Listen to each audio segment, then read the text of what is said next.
teman-teman CCC semua, semoga sehat selalu hari ini. Nah, kembali lagi bersama saya Dr. Jessica Halim pada acara Cleft Talk dari Cleft and Craniofacial Center Rumah Sakit Cipto Mangunkusumo, Jakarta. Hari ini kita akan membahas topik mengenai operasi revisi rahang pada pasien sumbing bibir dan langit yang mulai beranjak dewasa atau remaja nih, parents atau teman-teman CCC. Dan kita hari ini kedatangan tamu spesial istimewa, yaitu our craniofacial surgeon, Dr. Kristanita Bangun, spesialis bedah plastik rekonstruksi estetik konsultan kraniofasial, atau yang sering disapa dengan Dr. Krista. Halo Dr. Jessica, selamat pagi. Halo dokter. Nah dok, hari ini kita akan bahas mengenai operasi revisi rahang atau yang kita sebut sebagai orthognathic surgery atau OGS ya dokter ya. Nah, dokter mungkin bisa cerita dulu nih mengenai apa sih sebenarnya OGS itu atau orthognathic surgery? Oke, baik. Orthognathic surgery ini adalah merupakan operasi pamungkas gitu loh. Operasi terakhir dari rangkaian operasi yang harus dijalani pasien dengan sumbing bibir dan langit. Kalau pasien baru lahir, kemudian sumbing, kita operasi pertama bibirnya, kemudian ada langitnya, kemudian kita perbaiki hidung, skarnya, kemudian di umur 8 tahun, 9 tahun kita kerjakan arthro bone grafting.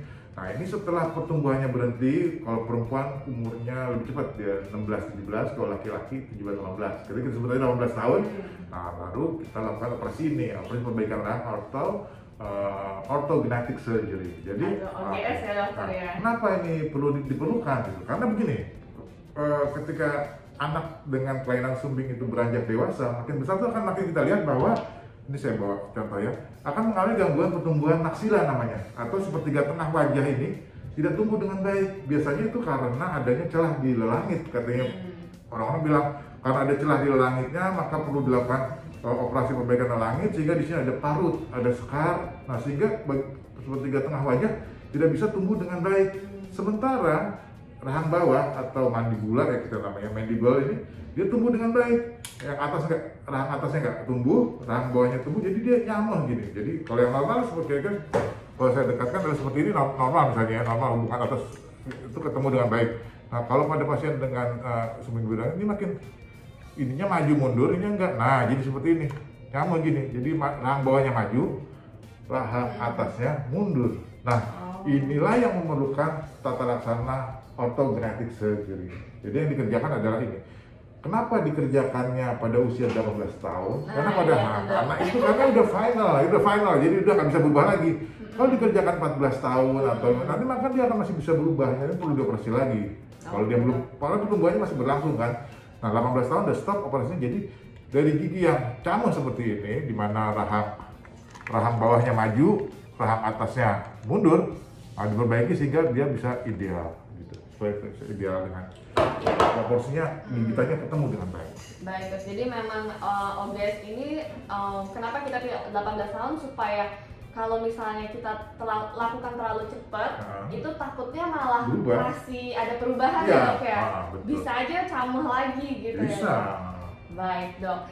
Jadi tujuan untuk dilakukan operasi rahang ini sebenarnya apakah hanya estetik doang dok atau juga fungsi sebenarnya dok?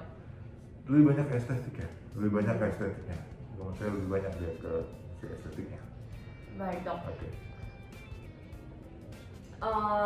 Nah dok, sebenarnya apa sih persiapan sebelum kita mau melakukan operasi OGS ini dok? Untuk operasi OGS kalau kita lihat ya, karena ini operasinya adalah memajukan rahang atas dan memundurkan rahang bawah. Jadi bukan hanya ini saja yang dimajukan, tapi rahang bawahnya juga dimundurkan. Kenapa begitu? Supaya gigitannya tetap enak gitu. Gigitan yang selama ini enak akan tetap, jadi nggak bergeser kedudukan gigi-gigi tetap sama. Nah sehingga ini perlu keilmuan lain. Nah kita ulang lagi tuh, ortodonti perlu. Jadi kaptennya adalah orto. Jadi pasien akan datang, ortodonti akan melihat, dia akan melakukan evaluasi bagaimana kedudukannya, kemudian ortodonti akan membuat desain. Jadi kira-kira mau dipotong berapa senti yang atas, dimajukan berapa senti yang atas, dimundurkan berapa milimeter yang bawah, kemudian mau putar ke depan, rotasi bisa dari ke depan ke bawah supaya lebih enak. Nah, jadi perlu perawatan dengan ortodonti. Jadi nggak bisa bedah sendiri, harus satu tim sama orto, bahkan orto yang lebih banyak bekerjanya. Nah kalau kami di sini menganut sistem namanya surgery first. Jadi kita pasien datang, orto akan menganalisis bagaimana kedudukan gigi-giginya, kemudian dia akan membuat desain, potong segini apa rancangan operasinya, kemudian kami operasi itu kira-kira 3 bulan sampai 6 bulan. Kami operasi, nah setelah operasi maka orto setelah selesai tentu begitu habis dilakukan operasi, biasanya gigi nggak enak nih. Nah itu harus dibuat supaya giginya ketemu, rahang gigi geraham ketemu geraham dan sebagainya gitu. Nah itu perlu waktu. Nah dia bisa setahun nanti sama orto. Jadi emang kolaborasi sama ortodonti ya dokter ya. Namanya betul. juga ini operasi yang lebih berat ke estetik, jadi memang ortodonti memegang peranan penting juga ya dok ya.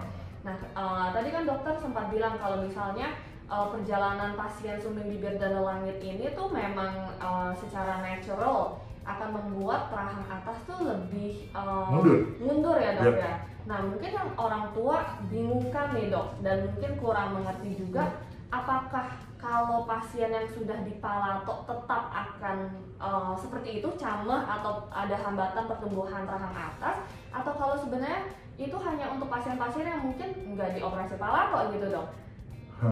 Jadi sebenarnya ini ada teori awalnya adalah karena operasi palatoplasti itu, tapi rata-rata memang sampai muncul berbagai macam teknik operasi palatoplasti kan, supaya nggak mundur gitu. Tapi sekarang mayoritas yang dikerjakan operasi palatoplasti sekarang ini satu tahap ya rata-rata begitu gitu. Namun dalam perkembangannya ternyata bukan hanya itu saja, banyak juga orang-orang normal yang nggak ada sumbing dan bibir langit tapi camah gitu, ada. Nah itu juga diperlukan terapi ini. Jadi nggak bisa dibuat satu konsep hanya karena ini, bukan. Tapi memang gitu. Dan bahkan kalau saya lihat ini sejujurnya yang di CCCRC yang kami kerjakan selama ini bukan pasien sumbing malah. Jadi pasien-pasien normal memang kedudukan rahangnya nggak baik. Jadi rahang bawahnya mundur, ada yang begini, ada yang juga maju sekali. Misalnya rahang atasnya maju seperti ini, rahang bawahnya mundur. Nah ini juga sama, tetap dilakukan operasi ortodontik. Itu yang lebih banyak dibandingkan pasien sumbing saat ini. Nah itu supaya, ini biasanya dibarengin juga nanti misalnya kalau sudah dibuat ideal, giginya cukup baik kedudukannya, rahangnya baik, mungkin rahangnya masih terlalu lebar, bisa kecilkan rahangnya supaya tirus dan sebagainya. Jadi lebih banyak, justru yang lebih banyak estetiknya. Termasuk juga gummy smile.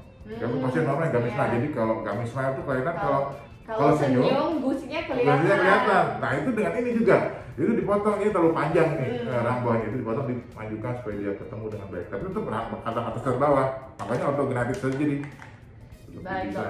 Nah tadi dokter tuh sempat bilang kalau misalnya OGS atau ortognatic surgery ini merupakan pamungkas atau operasi paling akhir pada tata laksana sumbing bibir dan langit. Apakah setelah itu beneran nggak ada operasi lain dok? Kayak misalnya setelah itu pasien tuh udah bisa dibilang pensiun dari follow up ke dokter bedah plastik nih dok? Ya, kalau kebanyakan pengalaman saya memang itu terakhir sudah, karena itu sudah berubah. Itu sudah berubah sama sekali. Jadi karena profil wajah yang diubah, jadi profilnya sudah berubah dan profilnya sudah ideal ya.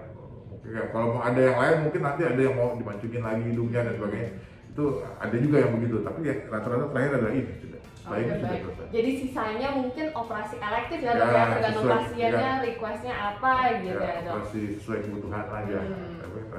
Nah mungkin kan memang persentase operasi OGS ini nggak terlalu banyak di antara pasien sumbing dan langit. Bisa juga karena kurang aware ya, jadi kurang. Biaya yang terutama. Biaya. Gini, jadi sebenarnya ortognatic surgery ini bisa dikerjakan oleh bedah plastik craniofacial cukup banyak di Jakarta. Selain kami di sini juga cukup banyak di Jakarta. Nah ini larinya lebih banyak estetik sebenarnya. Jadi untuk pasien-pasien yang saya ceritakan tadi, lari ke estetik, sehingga kalau udah bicara seperti estetik di klinik swasta atau rumah swasta itu biaya mahal gitu. Nah kalau di sini ditanggung kan nih dok sama BPJS? Itu ditanggung sama BPJS ditanggung juga. Tapi satu tadi sama seperti apel plastik ditanggung oleh BPJS kecuali ortodontinya harus bayar. Tapi kalau operasinya bisa ditanggung. Ada beberapa pasien yang memang dari klinik swasta karena mahal kemudian operasinya di sini gitu. Itu nggak ada masalah gitu, kita tetap kerjakan gitu. Ortognatic surgery. Baik, jadi to parents atau teman-teman CCC semua, ortognatic surgery atau operasi rahang ini ditanggung oleh BPJS ya dok ya? Jadi di RCM di CCC ini ya dok. Nah, tapi dok, apakah semua kasus sumbing lelangit itu perlu operasi revisi rahang sebenarnya? Idealnya perlu, kalau menurut saya, yang saya lihat itu perlu lah.